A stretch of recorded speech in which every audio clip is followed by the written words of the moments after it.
Salamat sa pagkakataon na ipagtanggol ang aking sarili. Kaya po. Yun nga po,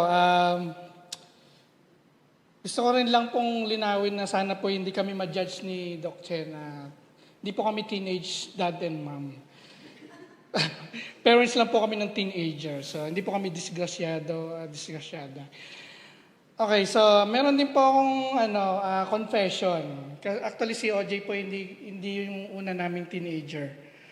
Ang una po namin teenager ay yung aming pong aso na umabot po ng 14 years old.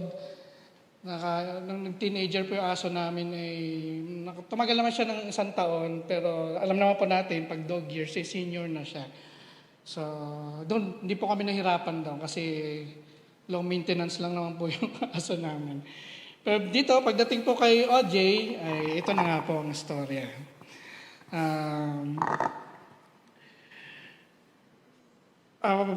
Si OJ po, nung siya po ay, hindi pala aking pinanganak.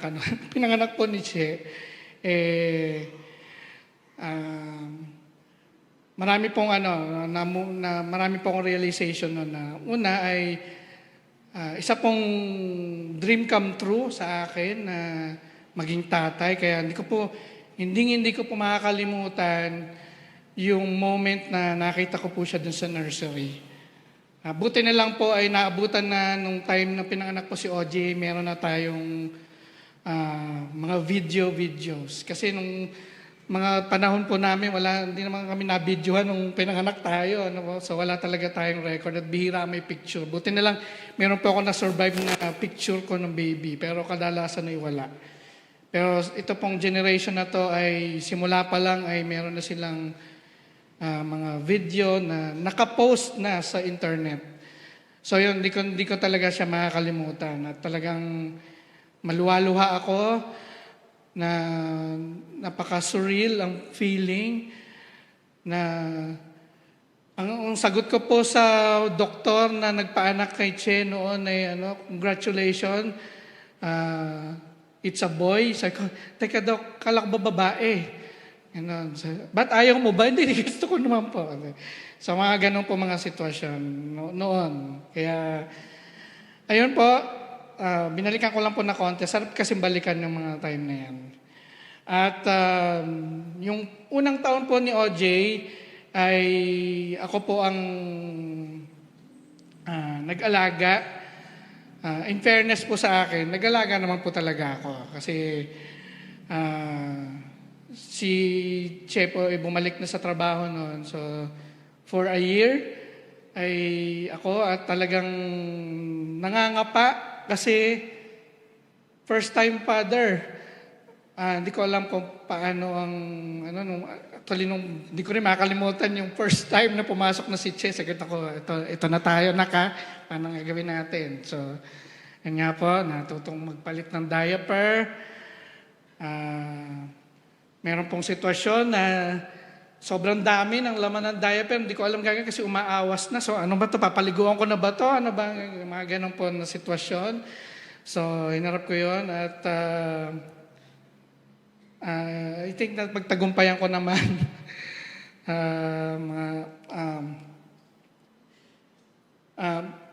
in fairness din po sa aming mga tatay, gusto naman po namin talaga na, tama po si kapatid na Onan, gusto namin tumulong lalo na pag yung night shift, Pero ayaw naman sa amin. So, anong gagawin namin? Makikipaggagawan ba kami? Di ba?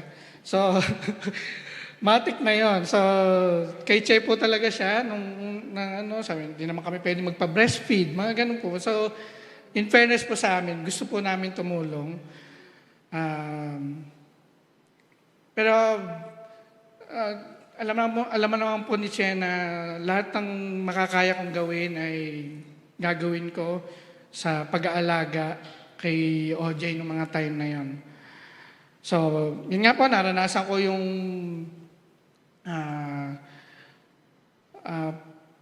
pagtitimpla, pagpapatulog during daytime.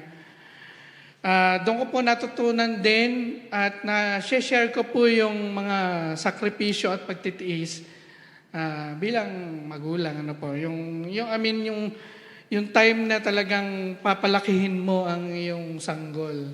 So napaka-crucial po, no? Kasi may mga bata na hindi umaabot sa ganon sitwasyon na sila ay makakalampas kasi hindi naalagaan. Pero kami po, yun na nga po, napagdaanan ko yun.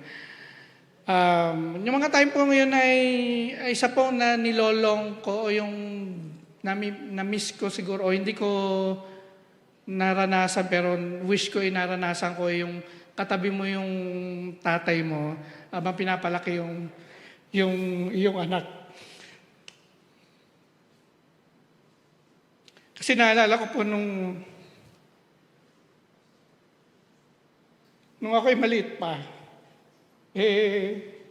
ang tatay ko po since ang tatay ko po ay pastor at lagi po kami kasama sa ministry.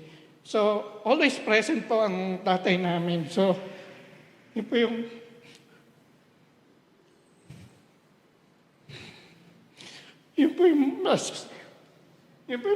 yung part na miss ko ng time niya.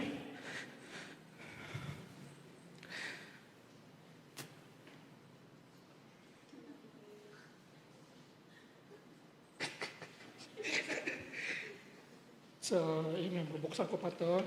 Okay. Ay, lang po, sabi ko na kasi hindi ko po maihiwalay talaga kasi yung part na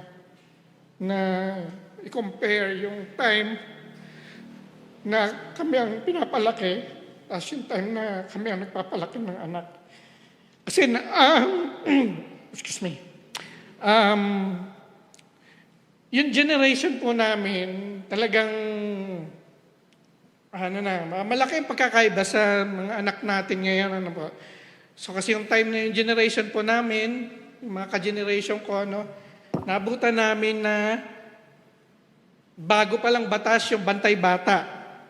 No time na yun, nung bangali tayo, talagang corporal punishment ang naranasan namin noon. At wala lang sa amin yun. Kasi ang pagkaintindi namin, part yun ng pagpapalaki sa amin. So, mapabahay, mapaskool ay nakakatikim ng mga ganon. At in fairness po, ito naman po ang kinalabasan namin na appreciate po namin yung time na yun. Pero hindi po namin sinasabi na sobrang tama noon kasi dahil nga po sa pagbabago at na research nila ay hindi po pala dapat. Kaya nagkaroon ng batas noong time at naabutan po namin yung transition na yun. Kaya naranasan ko po sa magulang ko, especially sa tatay ko, na napapalo talaga. At naalala ko nandito kami sa church noon, talagang yung bang discipline sa amin po ay, alam niyo po yung makuha lang sa tingin. Ang tatay ko kahit nagpipreach at nakita kami malikot, at napa-eye contact kami, patay kami pagkatapos ng service. At ang galing nga po nito, natatandaan ko, yung exact na inuupuan namin, dyan din yata kami nakapwesto lagi nung aking magkakapatid at nanay. At hindi ko po, siguro may mga strategy po sila, ang aking nanay at tatay, na kung paano kami mapapapirmi doon sa upuan na yun. Ang naalala ko po sa nanay ko ay meron na siyang dalang papel, ballpen, at talagang hindi kami pwedeng umalis sa pwesto na yan. Pero siyempre, nung si OJ na lumabas na, hindi na po natin pwedeng gawin yun na, para sa akin, hindi ko na pwedeng gawin yun na hinahayaan po natin kasi gusto natin ma-explore nila ang church. So, kung may mga pictures po si OJ na habang ako'y nagpapakanta dito ay nakapayong. Kung nakikita niyo po picture ni Ate Lori. Si Ate Lori, di po ba kasi ang ating documenter nun. At lumalabas po sa memories na si OJ ay habang ako'y nagpapakanta o testimony, bigla siyang nagbukas ng payong ang nakaupo dito. So, yung time po nang maliit kami, hindi namin pwedeng gawin. Lagot kami pagkatapos ng worship service. So, yung mga natutunan ko po, nadala-dala ko ngayon at tinatry ko po ang best na may turo sa aking mga anak. Kayo nga po yung mga respeto, pagmamahal sa pamilya, at yung disiplina. Ano po? At sinisikap ko po yung ipasa sa aking anak na alam ko po na may mga moments na hindi nila maintindihan yung ginagawa ko kapag sila ay aking dinidisiplina. Kasi nga po yun, nasasabi ko nga po na yung panahon ay magkaiba. So gusto ko man pong, tinatanong ko ni Pastor kanina kung anong aking ehemplo, na yung pagiging example. Example ko po talaga ang aking tatay. Kaya lang po kasi nga, hindi na siya applicable sa panahong ito. Kasi pwede pong ikapahamak ng yung anak ko, yung gagawin ko yung ginawa sa akin ng aking tatay. Ano po? Kasi nung time nga po natin, ng generation po namin, na yung walang mental health, walang diagnosis. Pag makulit ka, magaso ka lang. At hindi ka dadalhin, walang special treatment. Pero ngayon ay dahil nga po sa panahon at dahil nga rin po sa availability ng mga information at the development ng mga science, ay may mga kanya-kanya ng pinagdadaanan ng bata at hindi pwedeng basta-basta mo na lang dadalihin. Yun yung term po. So, yun nga po, kaya may mga struggles po ko lalo na lumalaki si OJ, na paano ko ba i-implement yung discipline na gusto ko matutunan niya. Kasi ayoko ang aking mga anak ay maging undisciplined sa public. Kasi hindi po para siguro sa kalinisan ng aming pangalan or anuman, hindi para din sa kanila na balang araw ay hindi nila pagsisisihan. So, yun po yung isang gusto ko pong sana maintindihan nila. Pero, buti na lang nga po, mayroong patience na umiiral. Magiging patient po kami. Ako, si Che, sa mga bagay na alam namin darating ang panahon. At yun na nga po, dumating ang panahon na nakakausap na namin ng adult things si OJ, at ako po ay nagpapasalamat doon kasi siya nga po ay teenager na, at marami po akong mga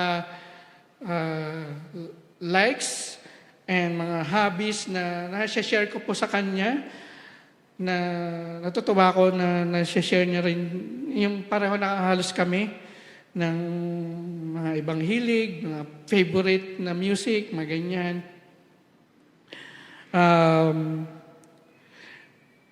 Gusto ko rin malaman ni OJ na talagang ita-treasure ko habang buhay yung mga moment na nakakasama kita. Sa mga first time ko manood ng concert ng favorite na band ni OJ. So, yun po mga bagay na yun. At marami pa pong mga bagay na ako po ay natutuwa. Dahil sa, yun na nga po, na nandun na po sa part na iniintay ko na yung wala na masyadong galit. Kasi hindi na masyadong sinasaway. Meron sinasaway, pero iba ng approach. Ano po? Hindi ko po masasabi na naging madali ang pagpapalaki namin sa aming po mga anak. Ano po? Kasi talagang challenging yan. Pero totoo nga po na hindi nila maintindihan yung mga sitwasyon na pagdaanan nila sa akin para lang madisiplina ko sila. Pero I'm praying na someday ay maintindihan nila na ito ay para sa kanila. Ah, kaya, ayun po, ang, ang realization ko lamang po ay, ito po pinagdaanan na po ng mas mga nauna sa akin at hindi po pwedeng copy-paste ang mga application ng kung paano magpapalaki ng anak kasi kanya-kanya pong sitwasyon, kanya-kanyang karanasan, magiging karanasan. Kaya ang pasalamat ko na lamang po sa Panginoon ay meron po akong naging example, meron po akong mga kapatid at kaibigan na nakikita ko pong mga example na kung paano nila gagabayan at papalakihin ang kanilang mga anak. Kaya para po sa isang teenage dad, ay ito po ang aking karanasan kay OJ. So, purihin po ang Panginoon.